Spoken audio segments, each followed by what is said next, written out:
बहुत समय पहले की बात है। एक छोटे से गांव में रामलाल नाम का एक किसान अपनी पत्नी और 2 बच्चों के साथ रहता था। रामलाल बेहद मेहनती और ईमानदार व्यक्ति था।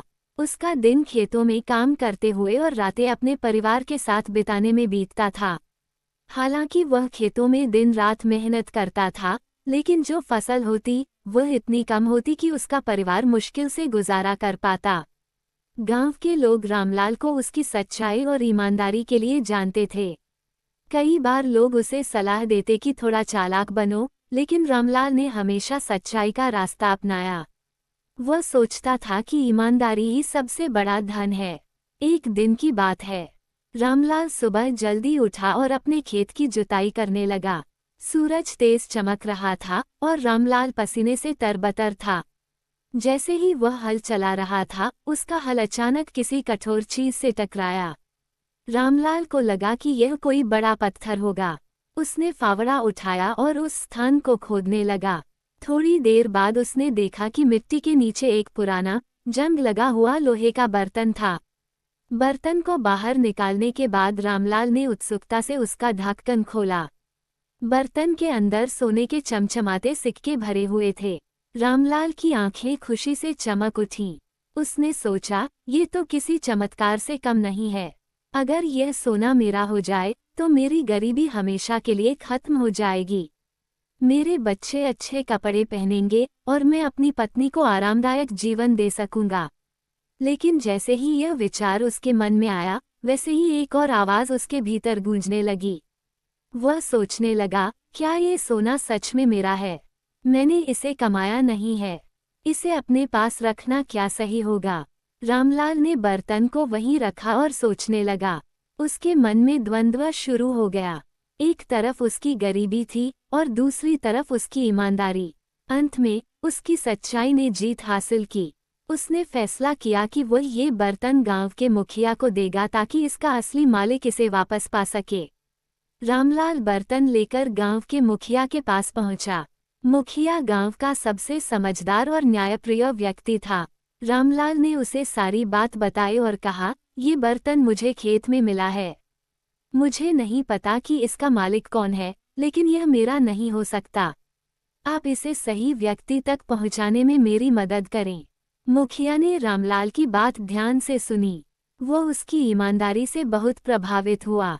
उसने बर्तन को देखा और कहा, रामलाल, तुमने जो किया है वो एक मिसाल है। आज के समय में इतने बड़े खजाने को देखकर भी लोग ईमानदारी का रास्ता नहीं चुनते। तुमने साबित कर दिया कि सच्चाई और ईमानदारी से बड़ा कोई धन नहीं। मुखिया ने गांव के लोगों को बुलाकर यह घोषणा की कि रामलाल ने एक ऐसा काम किया है जो सबके लिए प्रेरणा है। उसने कहा, ये बर्तन अब रामलाल का होगा। उसने इसे लौटाने की कोशिश करके अपनी नीयत की पवित्रता साबित की है। अब ये बर्तन उसका हक है। रामलाल ने मुखिया का आशीर्वाद लिया और बर्तन को स्वीकार किया। उसने सोने के सिक्कों का सही उपयोग किया। सबसे पहले उसने अपनी जमीन को ठीक कराया और उसमें बेहतर फसल उगाने की तैयारी की। फिर उसने अपने बच्चों की शिक्षा के लिए पैसे लगाए। धीरे धीरे उसकी मेहनत और ईमानदारी रंग लाई और उसका परिवार खुशहाल हो गया। रामलाल ने अपने सुख संपत्ति को सिर्फ अपने तक सीमित नहीं रखा। उसने गांव के गरीब और जरूरतमंद लोगों की भी मदद की। वो लोगों को ये सिखाता था कि ईमानदारी और सच्चाई का रास्ता ही सही रास्ता है। उसने अपने बच्चों को भी यही शिक्षा दी कि कभी भी गलत रास्ते पर मत चलना, चाहे परिस्थिति कितनी भी कठिन क्यों न हो।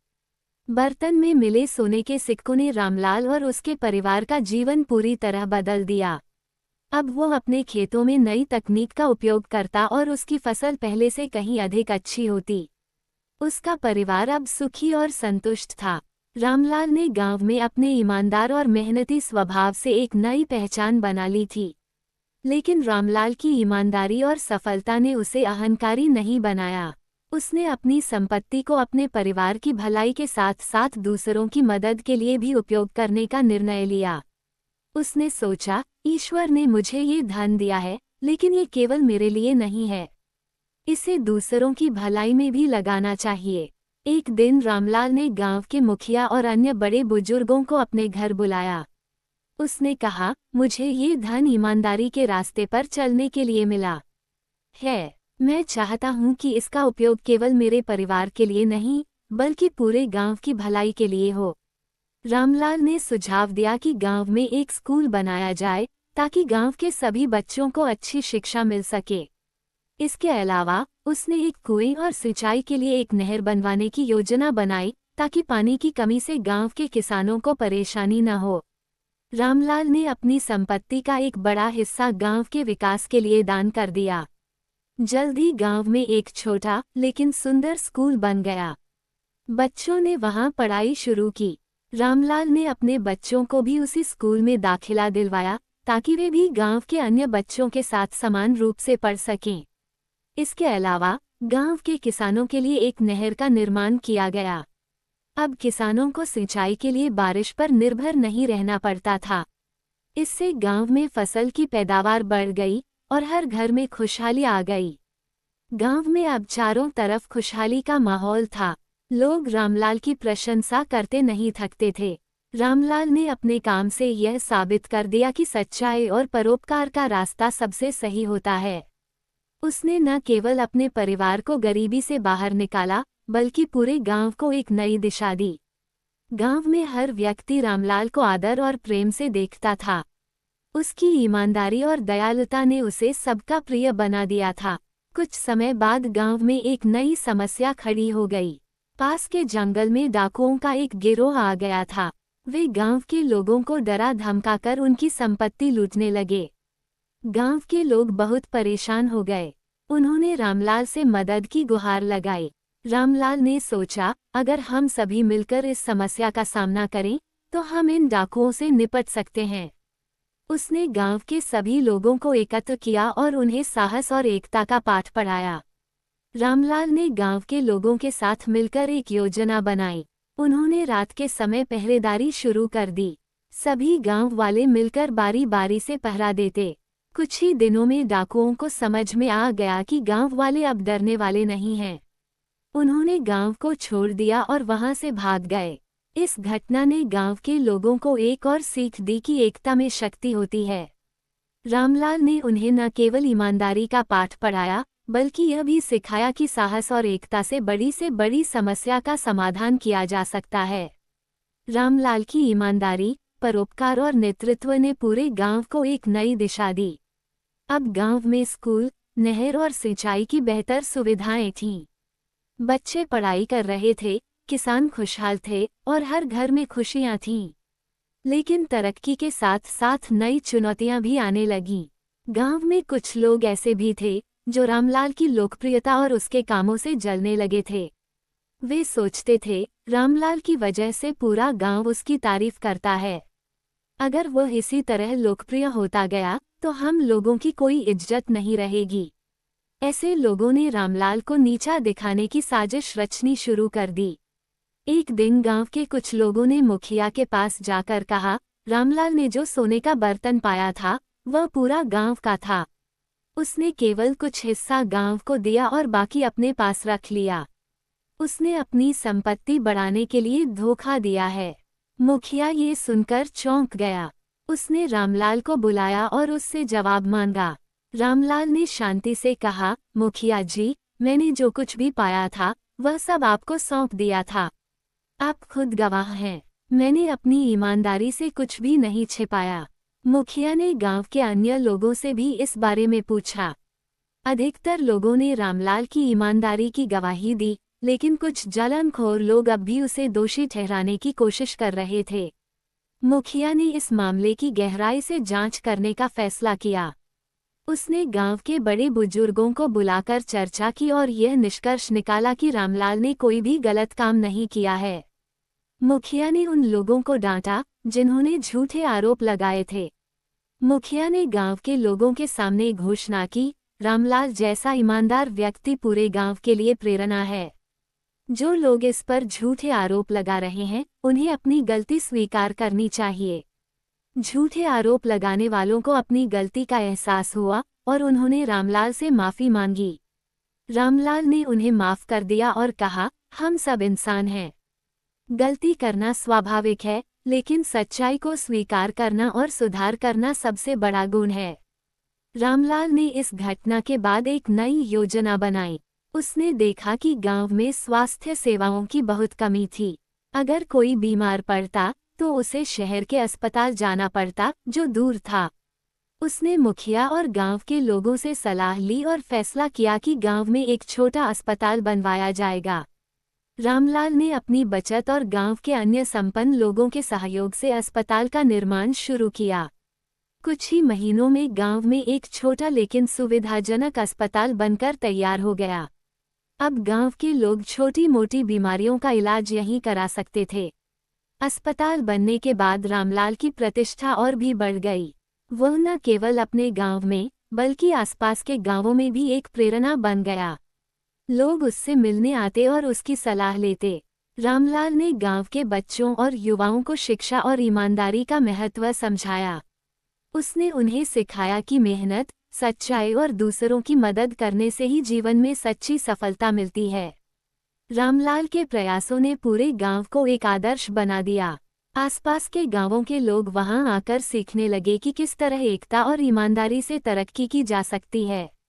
रामलाल ने अपने अनुभवों से ये भी सीखा कि जीवन में हमेशा कठिनाइयां आएंगी, लेकिन अगर हमारा इरादा नेक है और हम सच्चाई के रास्ते पर चलते हैं तो हर समस्या का समाधान मिल जाता है।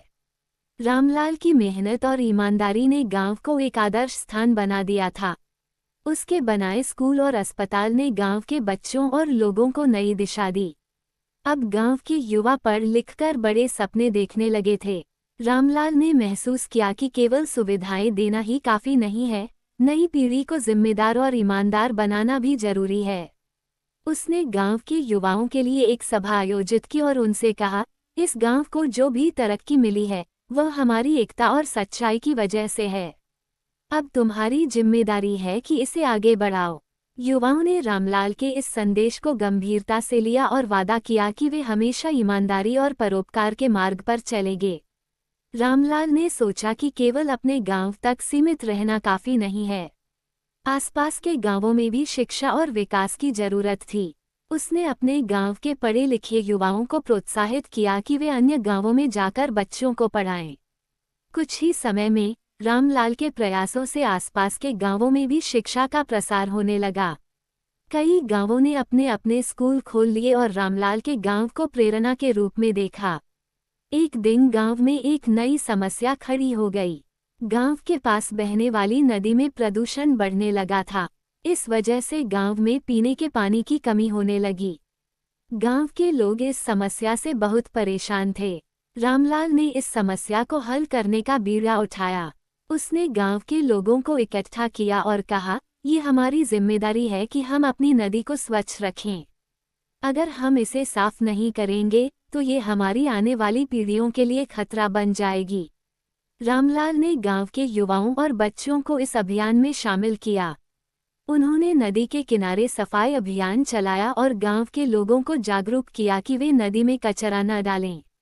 इसके साथ ही उन्होंने मुखिया और सरकारी अधिकारियों से संपर्क किया और नदी को स्वच्छ रखने के लिए एक स्थायी योजना बनाई। कई महीनों की मेहनत के बाद नदी फिर से साफ हो गई। अब गांव के लोग स्वच्छ पानी का उपयोग कर सकते थे। इस अभियान ने पूरे गांव को एक बार फिर एकजुट कर दिया। नदी को स्वच्छ करने के बाद रामलाल ने गांव के लोगों को संबोधित किया। उसने कहा, ये गांव और इसकी हर चीज हमारी संपत्ति है। अगर हम अपनी जिम्मेदारियों को समझेंगे और ईमानदारी से अपने कर्तव्यों का पालन करेंगे तो हम हर समस्या का समाधान निकाल सकते हैं। उसने युवाओं को प्रोत्साहित किया कि वे पर्यावरण संरक्षण और स्वच्छता को अपने जीवन का हिस्सा बनाएं। रामलाल के बच्चे अब बड़े हो चुके थे। उन्होंने अपने पिता के सिद्धांतों को अपनाया और अपने जीवन में ईमानदारी और परोपकार का महत्व समझा। रामलाल ने अपने बच्चों को सिखाया कि वे अपनी संपत्ति और ज्ञान का उपयोग समाज की भलाई के लिए करें। उसके बड़े बेटे ने गांव में एक पुस्तकालय खोला, जहां गांव के बच्चे और युवा पढ़ाई कर सकते थे। उसकी बेटी ने महिलाओं को शिक्षित करने और आत्मनिर्भर बनने के लिए काम शुरू किया। रामलाल अब बूढ़ा हो चला था, लेकिन उसकी ऊर्जा और उत्साह में कोई कमी नहीं आई थी। उसने अपने जीवन को गांव और समाज की सेवा में समर्पित कर दिया था। उसने अपने बच्चों और गांव के लोगों को प्रेरित किया कि वे उसकी विरासत को आगे बढ़ाएं। रामलाल की मृत्यु के बाद भी उसका नाम गांव के हर व्यक्ति की जुबान पर था। लोग उसे याद करते और उसकी कहानियां सुनाते थे। रामलाल की ईमानदारी और परोपकार की विरासत ने न केवल उसके गांव बल्कि आसपास के क्षेत्रों को भी प्रेरित किया। रामलाल की मृत्यु के बाद भी उसकी ईमानदारी, परोपकार और मेहनत की प्रेरणा गांव में जीवित रही। रामलाल के बच्चों और गांव के लोगों ने उसकी विरासत को आगे बढ़ाने का संकल्प लिया। अब गांव के लोग और भी एकजुट हो गए थे और हर समस्या का हल मिलजुल कर निकालते थे। रामलाल के बड़े बेटे मोहन ने अपने पिता का सपना पूरा करने की जिम्मेदारी उठाई। उसने कहा, पिताजी ने हमेशा हमें सिखाया कि सच्चाई और मेहनत से हर लक्ष्य हासिल किया जा सकता है। उनका सपना था कि हमारा गांव शिक्षा, स्वच्छता और समृद्धि का आदर्श बने। अब हमें इसे सच करना है। मोहन ने गांव को आत्मनिर्भर बनाने के लिए एक नई योजना बनाई। उसने किसानों को बेहतर खेती के तरीके सिखाने के लिए कृषि विशेषज्ञों को बुलाया। उन्होंने जैविक खेती को अपनाने का सुझाव दिया ताकि फसलें अधिक उत्पादक और स्वास्थ्यवर्धक बन सकें। इसके अलावा गांव में छोटे उद्योग शुरू किए गए। महिलाओं को हस्तशिल्प और सिलाई कढ़ाई का प्रशिक्षण दिया गया। गांव के युवाओं को तकनीकी कौशल सिखाने के लिए एक प्रशिक्षण केंद्र खोला गया। धीरे धीरे गांव में रोजगार के अवसर बढ़ने लगे और अब गांव के लोग अपने उत्पादों को शहरों में बेचने लगे। गांव आत्मनिर्भरता की ओर बढ़ने लगा। रामलाल के परिवार ने गांव के पर्यावरण को सुरक्षित रखने के लिए भी काम शुरू किया। उन्होंने गांव के आसपास पेड़ लगाने का अभियान चलाया। हर परिवार को एक पेड़ लगाने और उसकी देखभाल करने की जिम्मेदारी दी गई। नदी को स्वच्छ बनाए रखने के लिए हर महीने सफाई अभियान चलाया गया। इसके साथ ही प्लास्टिक का उपयोग बंद करने और कचरे का पुनः उपयोग करने की आदत गांव के लोगों में विकसित की गई। इन प्रयासों से गांव का वातावरण स्वच्छ और हरा-भरा हो गया। गांव में अब हरियाली और ताजगी का एहसास होता था। रामलाल के बच्चों ने गांव में शिक्षा को प्राथमिकता दी। उन्होंने स्कूल को और बड़ा बनाया और शिक्षकों की संख्या बढ़ाई। अब आसपास के गांवों के बच्चे भी वहां पढ़ने आने लगे। मोहन ने बच्चों को संबोधित करते हुए कहा, पढ़ाई केवल नौकरी पाने के लिए नहीं है। ये हमें सही और गलत में फर्क करना सिखाती है। शिक्षा हमें बेहतर इंसान बनाती है और यही सबसे बड़ा धन है। बच्चों ने भी रामलाल के आदर्शों को अपनाया और अपनी पढ़ाई के साथ साथ दूसरों की मदद करने की आदत डाली। रामलाल के गांव की तरक्की की कहानी अब दूर दूर तक फैल चुकी थी। सरकारी अधिकारी गांव का दौरा करने आए और उन्होंने गांव के लोगों की एकता, ईमानदारी और मेहनत की सराहना की। गांव को आदर्श गांव का खिताब दिया गया। सरकार ने गांव में और अधिक सुविधाएं उपलब्ध कराने का वादा किया। ये सब रामलाल के आदर्शों और उसके परिवार के प्रयासों का नतीजा था। गांव अब रामलाल के सपने के अनुसार शिक्षा, स्वच्छता और आत्मनिर्भरता का प्रतीक बन चुका था। गांव के लोग गर्व से कहते थे, ये सब रामलाल की वजह से संभव हुआ है। उनकी ईमानदारी और परोपकार ने हमें ये राह दिखाई। मोहन ने एक स्मारक बनवाया जिसमें रामलाल की कहानी और उनके आदर्शों को उकेरा गया। ये स्मारक गांव के बच्चों और युवाओं को ये याद दिलाता था कि सच्चाई, मेहनत और दूसरों की भलाई का रास्ता ही सबसे सही रास्ता है। रामलाल का नाम अब केवल उसके गांव तक सीमित नहीं था, वो एक प्रेरणा बन गया था जिसकी कहानियां आसपास के गांवों और शहरों में सुनाई जाती थीं। लोग उसकी ईमानदारी और सेवा भावना से प्रेरणा लेते थे। गांव में रामलाल के आदर्शों के अनुसार विकास और एकता का माहौल बना हुआ था। लेकिन समय के साथ नई चुनौतियां सामने आने लगीं। जैसे जैसे गांव का नाम बढ़ा, बाहर के लोग वहां आकर बसने लगे। नई विचारधाराएं और बाहरी प्रभावों ने गांव की परंपराओं और एकता को चुनौती देना शुरू कर दिया। गांव में अब छोटी छोटी बातों पर मतभेद होने लगे। कुछ लोग विकास के नाम पर पुरानी परंपराओं को छोड़ना चाहते थे, तो कुछ अपनी संस्कृति और आदर्शों को बचाने के लिए लड़ाई करने को तैयार थे। इस स्थिति ने गांव में तनाव पैदा कर दिया। रामलाल का बड़ा बेटा मोहन अब गांव के सबसे अनुभवी और आदर्शवादी व्यक्ति के रूप में देखा जाता था। उसने स्थिति को समझते हुए गांव वालों को एकत्र किया और कहा, हमारे पिताजी ने हमें सिखाया था कि हर समस्या का समाधान सच्चाई, समझदारी और एकता से निकाला जा सकता है। हमें अपनी परंपराओं और आधुनिकता के बीच संतुलन बनाना होगा। मोहन ने सुझाव दिया कि गांव में एक सभा आयोजित की जाए जिसमें हर व्यक्ति अपनी राय रख सके। सभी ने इस विचार का समर्थन किया। सभा में गांव के बड़े बुजुर्गों ने परंपराओं की रक्षा का महत्व समझाया, जबकि युवा पीढ़ी ने आधुनिकता और बदलाव की जरूरत पर जोर दिया। मोहन ने दोनों पक्षों की बातों को ध्यान से सुना और कहा, परंपराएं हमारी जड़ें हैं जो हमें स्थिरता और पहचान देती हैं। लेकिन बदलाव भी जरूरी है क्योंकि यह हमें प्रगति की ओर ले जाता है। हमें इन दोनों को साथ लेकर चलना होगा। गांव ने यह फैसला किया कि परंपराओं को संरक्षित किया जाएगा, लेकिन ऐसे बदलाव किए जाएंगे जो गांव के विकास और लोगों की भलाई के लिए जरूरी हों।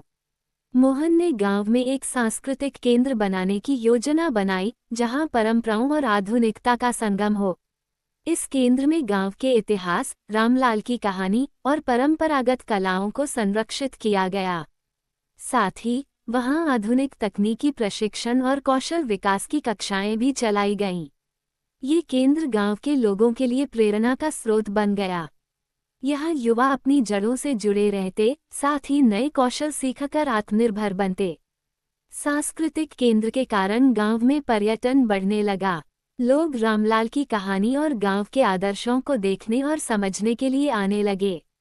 इससे गांव की अर्थव्यवस्था को भी मजबूती मिली। गांव के लोगों ने पर्यटन से होने वाली आय का उपयोग शिक्षा, स्वास्थ्य और पर्यावरण संरक्षण के लिए किया। रामलाल के आदर्शों के अनुसार ये सुनिश्चित किया गया कि यह विकास सबके लिए फायदेमंद हो। रामलाल के पोते पोतियों ने भी अपने दादा के आदर्शों को अपनाया। वे पढ़ाई के लिए शहर गए, लेकिन अपने गांव लौटकर उसे और बेहतर बनाने में जुट गए। उनमें से एक, मीरा, ने गांव में महिलाओं के लिए एक सहकारी संगठन शुरू किया। इस संगठन ने महिलाओं को आत्मनिर्भर बनने में मदद की। गांव की महिलाएं अब अपने उत्पादों को बड़े बाजारों में बेचने लगीं। रामलाल का दूसरा पोता अर्जुन, जिसने इंजीनियरिंग की पढ़ाई की थी, ने गांव में सौर ऊर्जा परियोजना शुरू की। अब गांव में बिजली की कोई कमी नहीं रही। अर्जुन ने ये भी सुनिश्चित किया कि परियोजना पर्यावरण के अनुकूल हो। गांव अब पूरी तरह आत्मनिर्भर और समृद्ध हो चुका था। रामलाल के आदर्शों ने इसे एक ऐसा स्थान बना दिया था जहां परंपरा और आधुनिकता का अनूठा मेल देखने को मिलता था। गांव के लोग न केवल अपने लिए बल्कि दूसरों के लिए भी प्रेरणा बन गए थे। सरकार ने गांव को राष्ट्रीय आदर्श ग्राम का दर्जा दिया।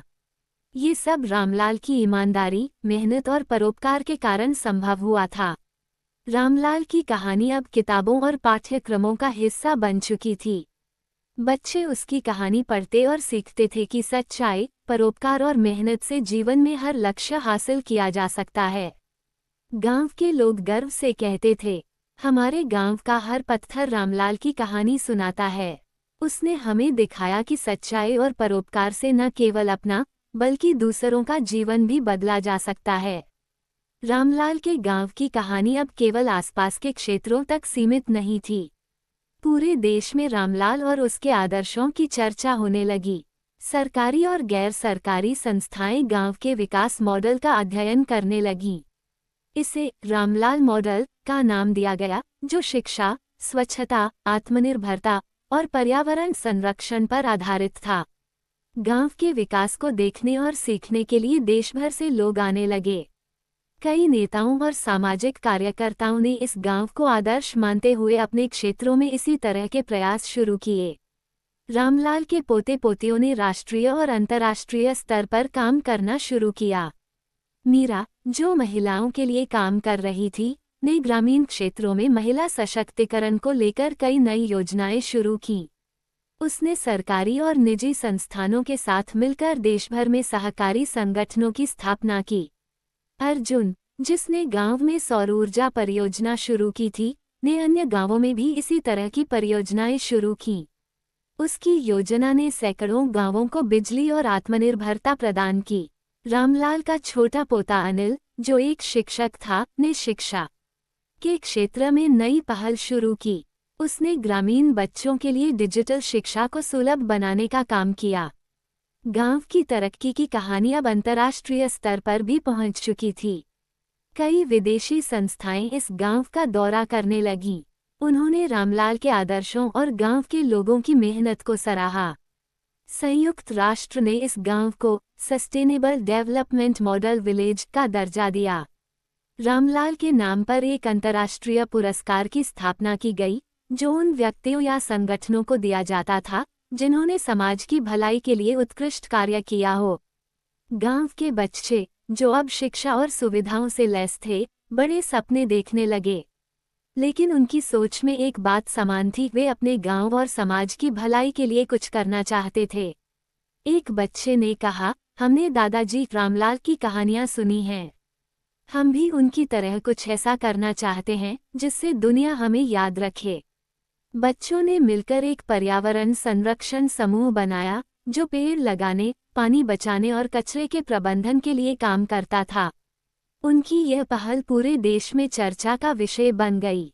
गांव के लोग हर साल रामलाल महोत्सव मनाने लगे। इस महोत्सव में लोग रामलाल की कहानी और उसके आदर्शों को याद करते थे। यह आयोजन न केवल गांव के लिए, बल्कि पूरे देश के लिए प्रेरणा का स्रोत बन गया। महोत्सव में कला, संगीत और नाटक के माध्यम से रामलाल की जीवन यात्रा को प्रस्तुत किया जाता। लोग इस आयोजन में बड़ी संख्या में शामिल होते और यह एक सांस्कृतिक और सामाजिक चेतना का केंद्र बन गया। जैसे जैसे गांव और प्रसिद्ध होता गया, नई चुनौतियां भी सामने आईं। बाहरी निवेशकों ने गांव में बड़े प्रोजेक्ट्स शुरू करने की इच्छा जताई, जो गांव की स्वाभाविक सुंदरता और संस्कृति को खतरे में डाल सकते थे। गांव के लोगों ने मोहन के नेतृत्व में इन योजनाओं का विरोध किया। उन्होंने सरकार और निवेशकों को समझाया कि यह विकास गांव की मूल पहचान को नुकसान पहुंचा सकता है। उनकी दृढ़ता के कारण गांव को बड़े प्रोजेक्ट से बचा लिया गया।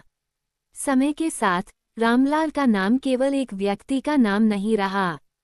ये ईमानदारी, सच्चाई और परोपकार का प्रतीक बन गया। देश भर के स्कूलों में रामलाल की कहानी पढ़ाई जाने लगी। हर जगह लोग उसकी ईमानदारी और समाज सेवा के आदर्शों को अपनाने की कोशिश करने लगे। रामलाल के गांव में अब हरियाली, खुशहाली और एकता का माहौल था। ये गांव देश भर के लिए प्रेरणा का स्रोत बन चुका था। लेकिन समय के साथ नई पीढ़ी ने महसूस किया कि बदलाव का दायरा गांव से आगे बढ़ाकर देश और दुनिया तक फैलाना होगा। रामलाल के परिवार के सदस्य और गांव के युवा अब देश के अलग अलग हिस्सों में काम करने लगे थे। वे अपने साथ रामलाल के आदर्श और गांव की शिक्षाएं लेकर जा रहे थे। मीरा, जो महिलाओं के लिए काम कर रही थी, ने एक राष्ट्रीय अभियान शुरू किया। उसने महिलाओं को आत्मनिर्भर बनाने के लिए रामलाल महिला सशक्तिकरण योजना का गठन किया। इस योजना के तहत महिलाओं को शिक्षा, स्वास्थ्य और आर्थिक सहायता प्रदान की जाती थी। अर्जुन ने अपने सौर ऊर्जा प्रोजेक्ट को राष्ट्रीय स्तर पर विस्तारित किया। उसने सैकड़ों गांवों में सौर ऊर्जा परियोजनाएं शुरू की, जिससे उन गांवों को भी आत्मनिर्भर बनने का मौका मिला। अनिल, जो शिक्षा के क्षेत्र में काम कर रहा था, ने ग्राम शिक्षा अभियान शुरू किया। इसके तहत गांवों में डिजिटल शिक्षा केंद्र स्थापित किए गए। बच्चों को नई तकनीकों के साथ साथ मूलभूत नैतिक शिक्षा भी दी जाने लगी। गांव के विकास और सामाजिक बदलाव की कहानी अब अंतर्राष्ट्रीय स्तर पर भी चर्चित हो गई। संयुक्त राष्ट्र ने गांव को ग्लोबल मॉडल विलेज का दर्जा दिया। गांव के लोग और उनके काम अब दुनिया भर में सम्मानित किए जाने लगे। मीरा को महिलाओं के सशक्तिकरण के लिए एक अंतर्राष्ट्रीय पुरस्कार मिला। अर्जुन को पर्यावरण संरक्षण में उनके योगदान के लिए सम्मानित किया गया।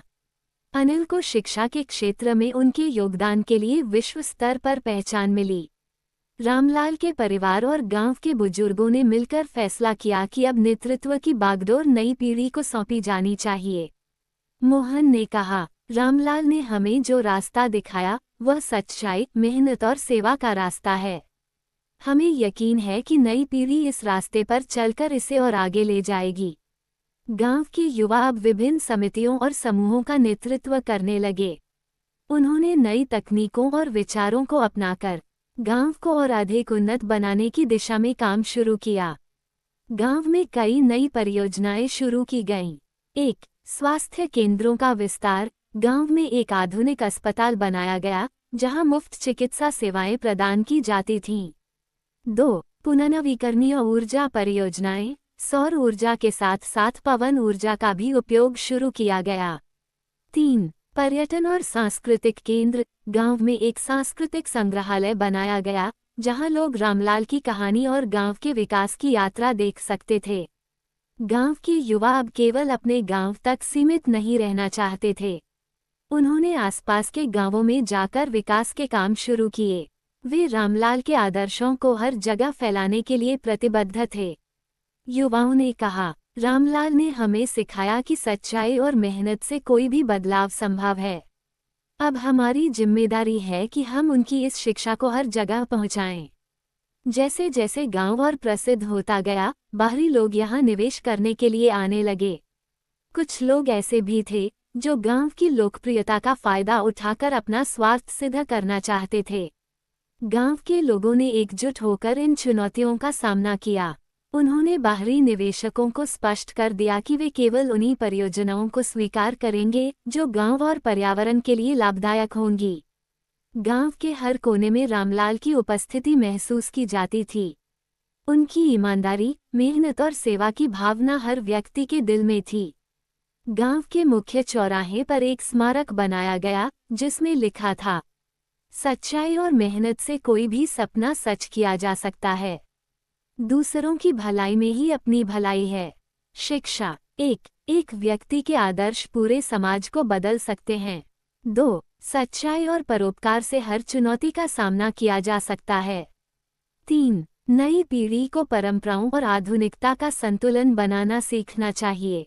4. समाज की भलाई के लिए एकजुट होकर काम करना ही सच्ची सेवा है। 5. जीवन में कठिनाइयां और आरोप लग सकते हैं, लेकिन सच्चाई की हमेशा जीत होती है। 6. दूसरों की मदद और समाज की भलाई में अपना योगदान देना सबसे बड़ा धर्म है। 7. ईमानदारी, परोपकार और एकता से किसी भी गांव या समाज को आदर्श बनाया जा सकता है। 8. सच्चाई और मेहनत से हर सपना पूरा हो सकता है। 9. शिक्षा, स्वच्छता और पर्यावरण संरक्षण समाज को मजबूत बनाते हैं। 10. आत्मनिर्भरता ही सच्ची स्वतंत्रता है। 11. एक व्यक्ति के अच्छे कार्य पूरे समाज को प्रेरित कर सकते हैं। 12. एक व्यक्ति के प्रयासों से समाज में कितना बड़ा बदलाव लाया जा सकता है।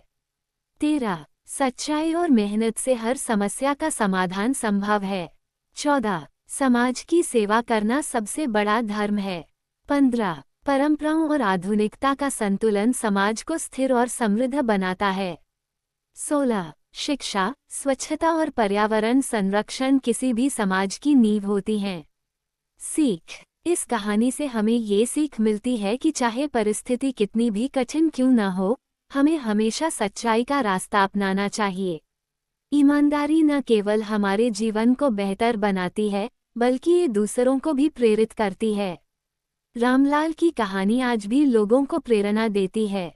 उनकी शिक्षा और आदर्श आने वाली पीढ़ियों के लिए एक मार्गदर्शक बने रहेंगे। रामलाल का सपना अब केवल एक गांव का नहीं, बल्कि पूरे देश का सपना बन चुका है।